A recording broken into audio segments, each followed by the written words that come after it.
Hei, olen Om-Noomi. Tämä on viikkokanavointi. Ajat on sellainen. Me käytän Alana Fairchildin Lightworker-orakkelipakkaa, eli valotyöntekijä-orakkelipakkaa. Semmonen huomio tähän samalla kun sekoitan, niin mulla oli hetken aikaa paine ostaa Instagrami ja Facebook käyttöön opintojeni vuoksi, mutta huomaan, että se on mulle, ne alustat on mulle niin vastenmielisiä, että me otan ne pois. Yritän saada poistettua ne kerta kaikkiaan kokonaan sieltä. En tule niitä käyttämään.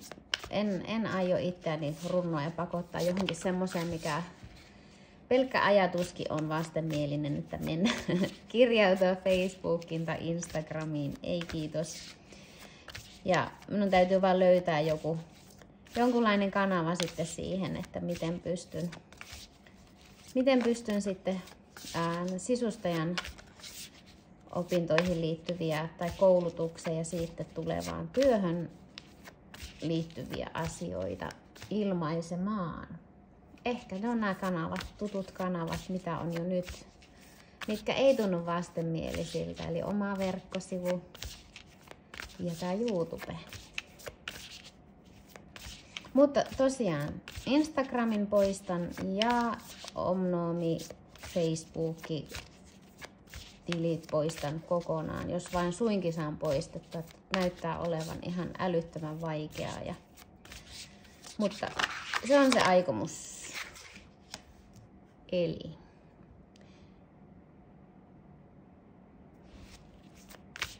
semmonen tiedotusasia tähän. Ensimmäinen kortti alkuviikolle. Rituaalin 7. säde. Tai rituaalin järjestyksen ja seremonian 7. säde. Numero 44. Oho, nyt tuli niin monta. Minusta tämän kuuluu tulla. Tuo numero 44, niin se yleensä ajatellaan, että se on enkelinumero. Ja niinhän se onkin. Että enkelit on sinun kanssa semmoinen korkeampi, ei-fyysinen voima on sinun kanssasi. Tuo keskelle viikkoa. Master Healing. Oi mitä numeroita. 33. Mestariparantaja.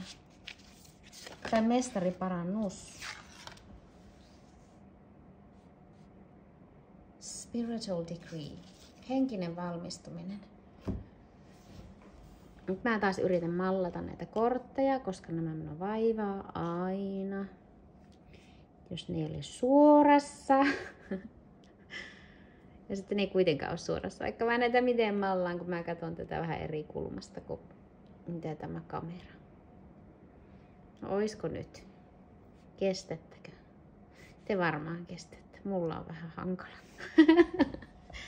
Okei. Mutta aika huikea on tämä. Ensinnäkin tämä visuaalinen pläjäys, mikä näistä korteista tulee. Tää on todella hyvä pakka harjoitella. Mä näytän tämän kannen. Todella hyvä pakka harjoitella sitä omaa intuitiota. Tässä on niin paljon tavaraa yhdessä kortissa monella eri tasolla. Ja voi tuntua helpommalta ehkä napata niitä viestejä aluksi näistä, mutta nämä on myös semmoisen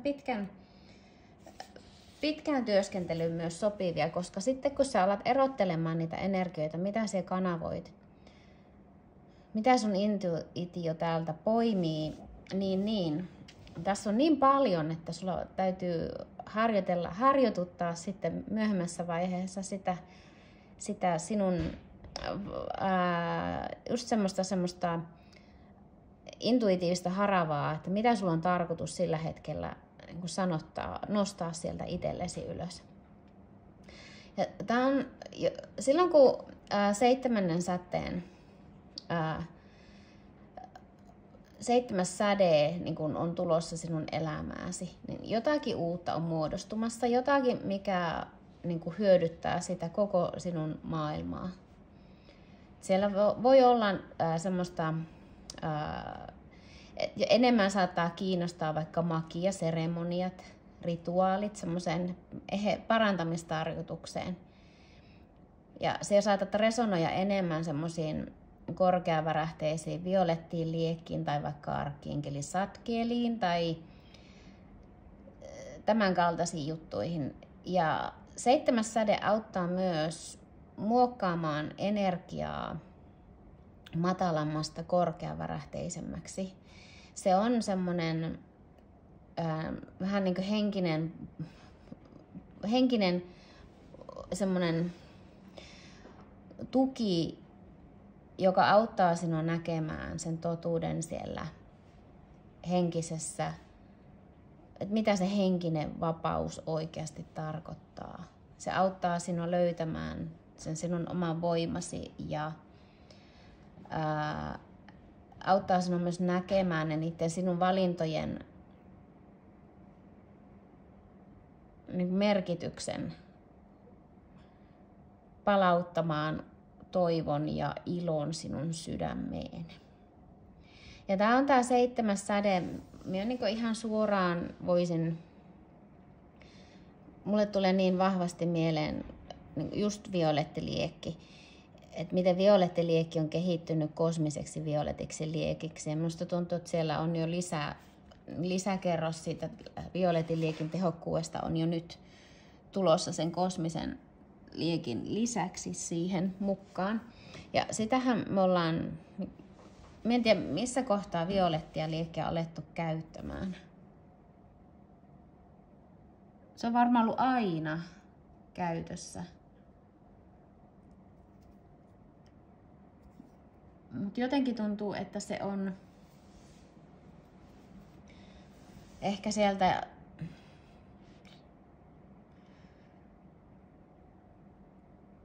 tai ehkä semmoisen massiivisempaan käyttöön violettiin liekkiin on herätty vasta, olisiko joku 30-40 vuotta sitten. En tiedä, miksi mulla on tämmöinen niin ajatus tuli mieleen.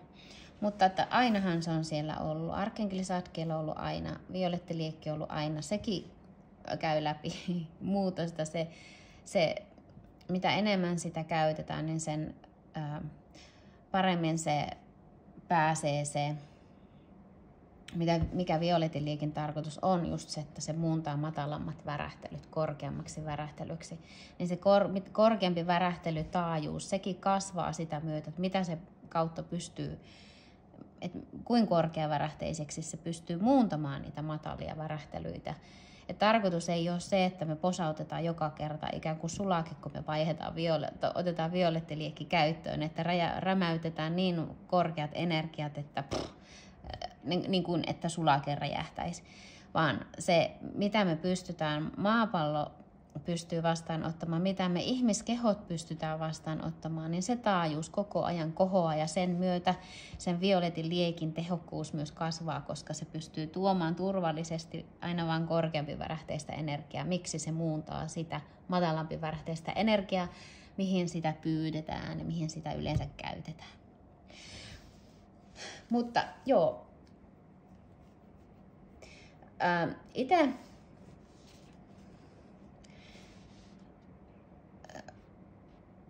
olisiko, no nyt viimeisen täydenkuun aikaan, mä yritän muistaa aina täydenkuun aikaan pyytää kosmisen violetin liekin muuntamaan matalavärähteiset energiat korkeavärähteisemmäksi, eli muuntamaan kaikki varjot valoksi, niin kuin se menee se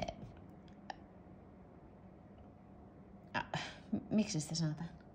Ei se no tavallaan afformaatio, mutta millä sitä violettia liekkiä voi esimerkiksi kutsua. Eli violettiliekki, muunna kaikki varjot valoksi. Ja siinä käytetään sitä 3 taikaa. 3 on oikeasti aika voimakas luku ja sitä kannattaa hyödyntää niissä sinun mestariopinnoissasi, mitä sinä olet tietyllä lailla käymässä läpi, tutustua siihen myös. Mutta siis mitä olin sanomassa, että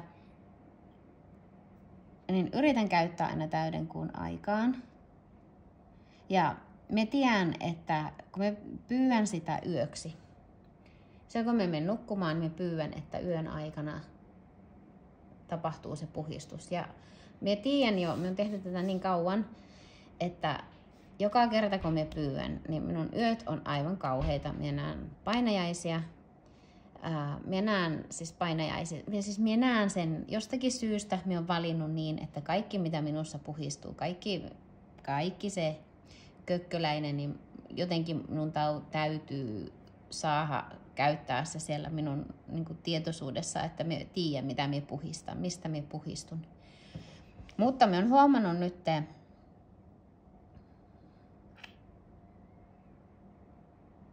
mitä minä uskaltaisin sanoa. Olisiko semmoinen, no ehkä viime Leijonan portista eteenpäin. Niin ne, joka on ollut samankaltaisia, ne puhistusunet, ne välähykset, mitä me niin kuin koen silloin, kun me pyydän tätä violettia liekkiä roihuamaan. Niin ne joka enää semmoisia niin kuin painajaisia, vaan ne on ehkä astetta verran helpompia. Oletteko te huomannut itsessänne sama, jos olette käyttäneet violetin liekivoimaa pitemmän aikaa? Oletteko huomanneet sitä muutosta? Joo, edelleen siellä on semmoisia epämiellyttäviä nyansseja, semmoisia kaikuja, mutta mitkä täytyy puhistaa, mutta ne tuntuu enemmän nimenomaan semmoiselta, että se on kaiku. Että se ei ole enää se itse energia, vaan se on jotakin, mikä minun kehosta täytyy vielä se, ikään kuin se kaikukoppa sille jo puhistetulle asialle myös puhistaa pois. Että todella syvä puhistusta. Tästä nyt tuli tämmöinen blöräys taas, mutta alkuviikosta, niin jos suinkin kutsuu violettiliekki, niin käytä.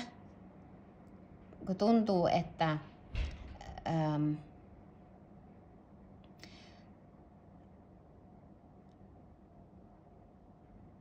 sille on tarvista, että tällä pääsee nyt jotenkin sen violetin liekin kanssa pääsee nyt paljon syvemmälle. Joo, ei ole mulle ainakaan koskaan ollut miellyttävää, mutta se on just sitä oman energian, siitä niin kuin toella sen vastuun kantamista. Kaikki mitä sinä kannat itsessäsi, niin sinä siirrät sitä aina eteenpäin ja tulevaan. Ja sinä et voi puhistaa asioita ilman, että se jotenkin näkyy siinä sinun fyysisessä arjessa myös. Ja minä olen jostakin syystä valinnut sen, että minä tiedän kaikki, mitä minusta puhistuu, ja se on tosi epämiellyttävää. Toivottavasti teillä on joku muu sopimus sielunne kanssa, että miten te puhistatte, mutta siitä huolimatta, että se on tosi epämiellyttävää mulle, niin minä olen kokenut sen tosi tärkeäksi. Ja että minä alan näkemään sitä muutosta siinä, että ne on tosiaan enemmän kaikuja, mitä nyt puhistetaan minulla. Mutta se on tosi pitkä tie. Olen käyttänyt violettia liekkiä vaikka kuinka kauan. En osaa edes sanoa, alkaa miettimättä kuinka kauan. Olen käyttänyt sitä kauan. Ja jos sulla kutsuu tämä 7. säde, se, että sinä koet saavasi tukea just semmoisesta rituaaleista, seremonioista, semmoisesta hyvin tietyllä tavalla tehdystä puhistamisesta, tai että koet saavasi niin kuin voimaa siihen arkeen sillä, että sulla on semmoinen hyvin strukturoitu arki, niin kiinnitä siihen huomiota nyt, että onko siellä jotakin semmoista, mikä vaatisi vähän hienosäätöä, että mikä ei ehkä palvele sinua tällä hetkellä niin hyvin. Meidän perhearki on tosi strukturoitua. Mun lapset tarvii sitä, mutta minä huomaan, että myös minä itse nautin siitä, että se on strukturoitua. Mutta myös meidän on tarvinnut tehdä hienosäätöjä siihen. Ja jotkut asiat, jotka on toiminut aikaisemmin, niin ei toimikaan nyt niin ihanteellisesti kuin mitä on toiminut aikaisemmin. Eli hienosäätöä. Jos koet, että tarvit sitä, niin käytä sitä struktuuria, käytä sitä suunnitelmallisuutta. Rituaaleista ja seremonioista sen verran, että ne on hyvä apuväline, mutta jos niistä tulee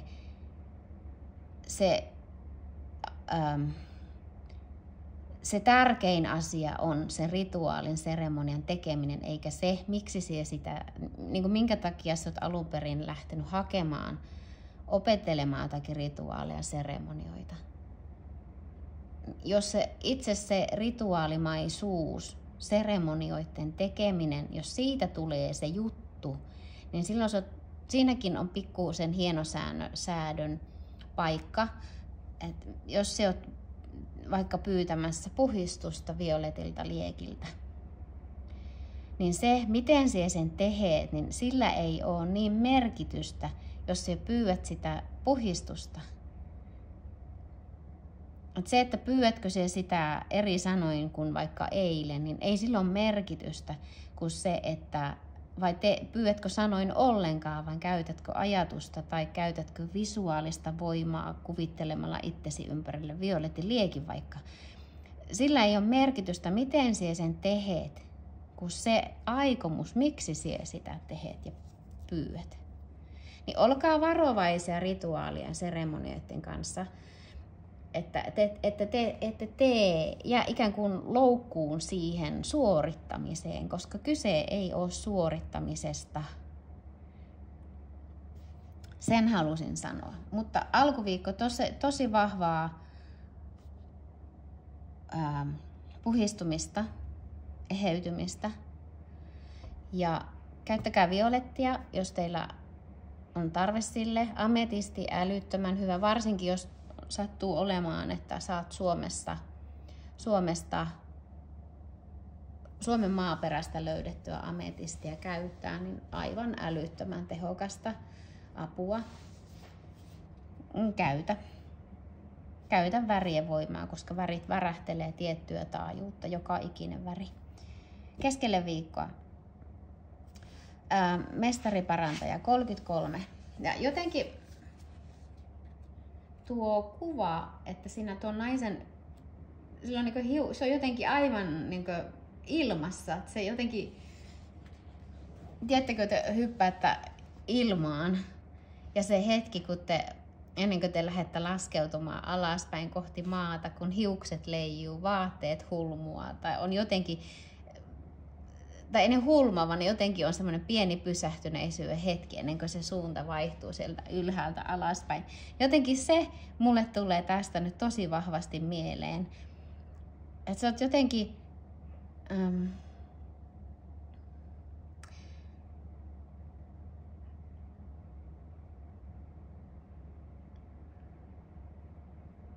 semmoisessa hetkessä, missä on suunnaton määrä voimaa.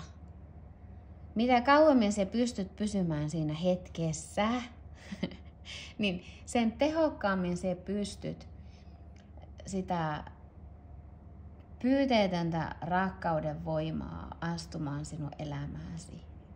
Ja auttamaan sinua niin kuin toimimaan sen todellisen voiman kanssa, mikä koko sinun ydintä liikuttaa. Se, että sä et liiku toisten minkään narun kahleen voimasta, vaan sä liikut vain siksi, että sä haluat se, mitä sä haluat, on täydessä linjassa sen sinun sielun tietoisuuden, sinun korkeamman itsesi kanssa. Semmoisen jumalaisen korkeamman totuuden kanssa. Ja joo,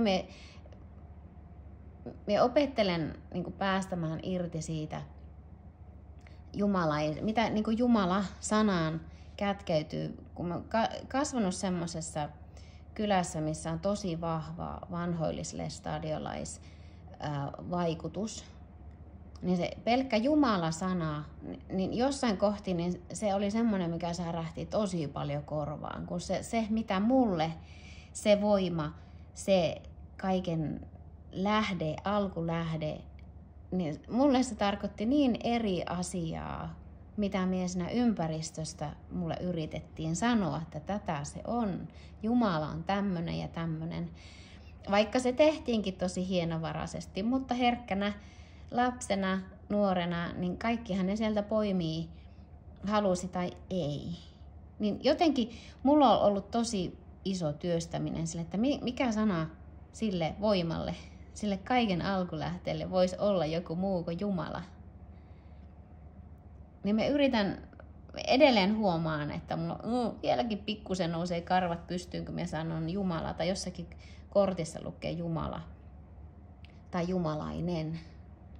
Niin se on vieläkin huomaan, että se on mulle semmoinen, kun se on niin vahvasti siellä, se, että mitä mulle yritettiin tuputtaa tietyllä tavalla, että mitä se on, kun kaikki minussa sanoi päinvastoin, että ei, sitä se ei ole. Mutta siis kaiken elämän alkulähteen kanssa olet täysin linjassa. Ei ole mitään eroa sillä sinun sielun tahdolla ja sillä kaiken elämän alkulähteen tahdolla. Ne on täysin linjassa. Ja mitä kauemmin pystyt pysymään siinä, niin sen enemmän sinä saat aikaan todella syvää eheytymistä itsessäsi.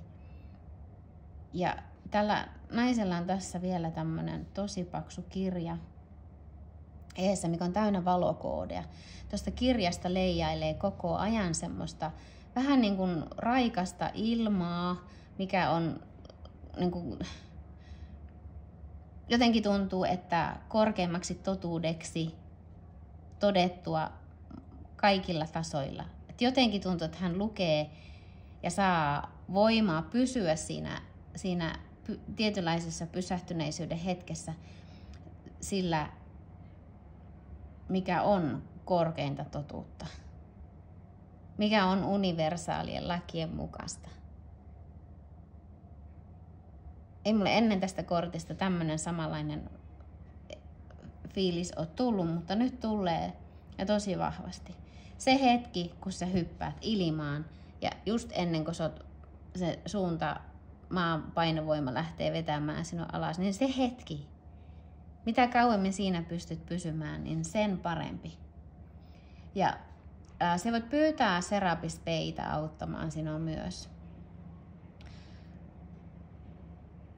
Hän on niin kuin auttaa sinua sinun parantumisen, eheytymisen polulla, että se menestyt sillä. Ja se, että se paranemisen, eheytymisen polku tulee tietyllä lailla myös päätökseen jossain kohti.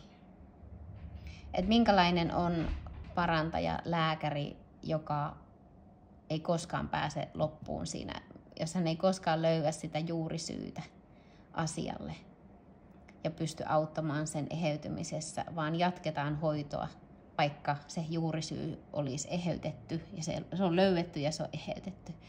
Niin jossakin kohtaa se tulee se eheytymisen matka päätökseen. Me ollaan loputon, meissä on valtavasti koko ajan löydettävää. Jossain kohti tulee se kohta, että sinussa ei kerta kaikkiaan ole mitään eheytettävää, parannettavaa enää, vaan se, mitä siellä lähdet löytämään, mihin siellä lähdet avautumaan, niin se pääset ihan toisenlaiselle kerroksille tasoille, kun siellä ei ole pohjana se semmoinen niin kuin jatkuvasti parantumassa oleva haava.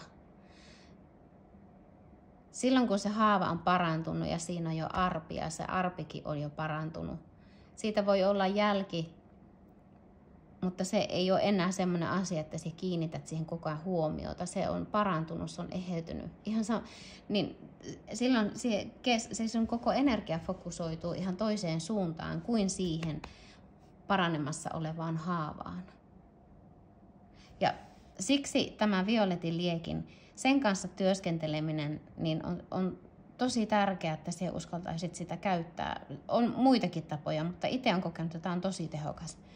Että se parantumassa oleva haava, että sinne ei oikeasti jää ei yhtään bakteeria semmoista, joka voisi jäädä muhimaan sinne, vaan ne kaikki täytyy sieltä poistaa, eheyttää, muuntaa korkeammaksi värähtelyksi, että se eheytymisen tie tulee jossain kohti päätökseen.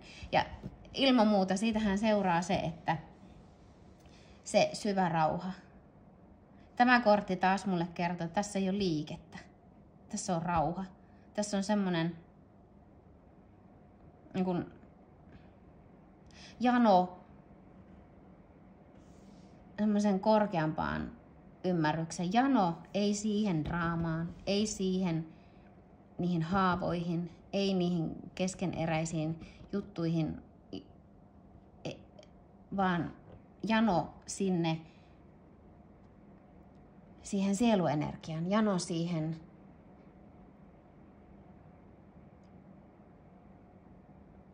ymmärtää tätä koko universumia, tätä aurinkokuntaa, galaksia, toisia aurinkokuntia. Mulle tulee tästä kuvasta, mulle tulee joka kerta mieleen, että tämä on ihan aliravittu tämä nainen, vaikka hän on syvässä rauhantilassa. Tulee sellainen olo, että hän niin kuin hakee sitä, hän janoaa saada ravintoa, sieluravintoa täältä korkeammista totuuksista. Että ikään kuin se maan brutaali pelko maailmasta käydyt opit, että ne ei enää ei ole ruokkinut pitkään aikaan. Ei ruoki draamat. Vähän tulee mieleen oma kokemus siitä, mitä minä äsken sanoin, kun sekoitin kortteja Facebookista, Instagramista, että miten vastenmielinen maailma se on mulle. Ja silti yritin sitä, koska opiskeluiden vuoksi niin kun oli vahva tarve ja niin kun ohjeistettiin, että pitäisi olla joku semmoinen kanava, missä pystyy esittelemään kuvin niitä omia tuotoksia sitten, kun niitä alkaa olemaan.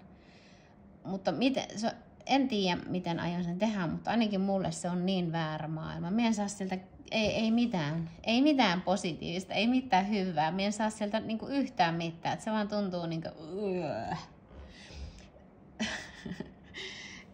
niin se ei ravitse minua millään lailla se maailma. Tämä on nyt vain yksi esimerkki. Mutta mie kaipaan sitä jotain ihan muuta ja kaipa se joku ihan muu tapa sieltä myös ilmenee tässäkin maallisessa asiassa. Mutta jotenkin se jano totuudelle tuntuu, että se näkyy niin kuin kaikkialla nyt maailmassa, kollektiivissa myös jano totuudelle. Et on herätty siihen, että kaikki mitä ihmiset sanoo ja tekee tai mitä missäkin lukee, niin ne ei ole välttämättä totta. Ja semmoinen tarve saada elää niin kuin maailmassa, missä ei tarvitse aina kyseenalaistaa kaikkea, missä ei aina tarvitse käyttää järkyttävää määrää niin kuin tutkimusaikaa siihen ensinnäkin selvittää, että onko tuo totta vai eikö tuo totta. Jotenkin semmoinen tuntuu kollektiivissa, että mikä tässä maailmassa mättää, että miksi me ollaan tämmöinen valittu tapa elää, että ei ole niin missään tolkkua, vaan kaikki pitää ensin selvittää.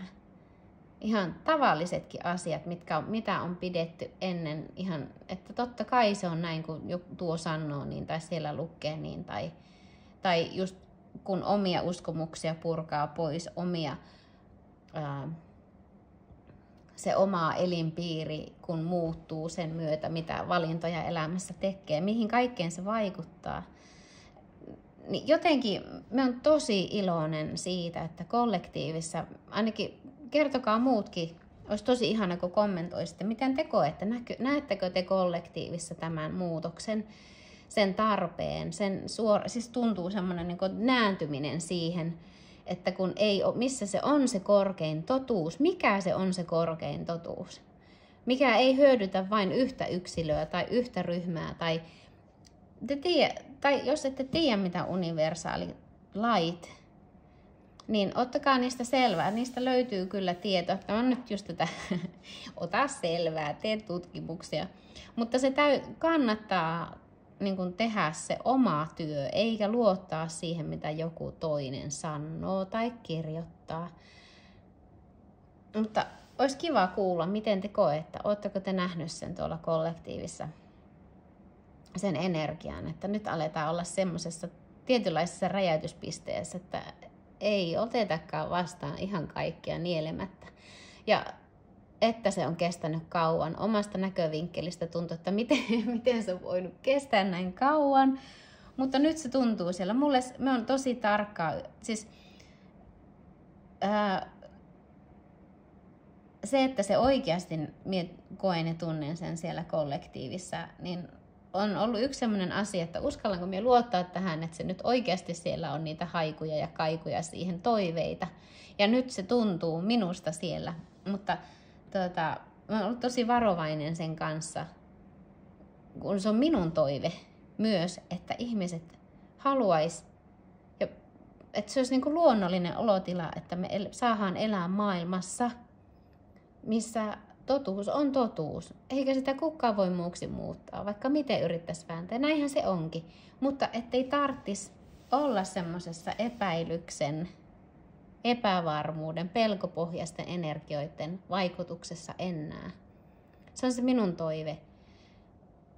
Niin olisi tosi kiva, jos kommentoitte tähän videoon, että ootteko te muut huomannut sitä samaa vai onko tämä edelleen se, että minun toive siellä niin kuin, jotenkin, että minä koen sen kollektiivienergian, sen oman toiveen kautta, vai onko se oikeasti niin? Olisi kiva saada palautetta siitä. Joo, tulipas pitkä video.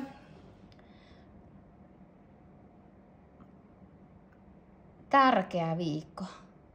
Tosi tärkeä viikko. Niin kuin kaikki viikot, joka ikinen hetki on tärkeitä. Ottakaa joka hetkestä se hyöty irti. Älkää kiirehtikö niiden hetkien ohi. Se tuntuu niin kuin kaikista tärkeimmältä se, että te pystyisitte olemaan siinä, just siinä niin kuin hetkien välissäkin, että ei ole kiire siirtyä heti toisesta hetkestä toiseen, vaan opetella olemaan siinä. Koska silloin te saatte niin paljon enemmän aikaan. Te olette silloin niin paljon enemmän linjassa sen oman korkeimman totuutenne kanssa, joka on luonnollisesti linjassa meidän universumin lakien kanssa. Sinun sieluenergian kanssa, sinun korkeimman jumalaisen alkulähteen energian kanssa, koska sitähän me ollaan kaikki, ihan kaikki. Kiitos, kiitos ja kiitos. Voikaa hyvin.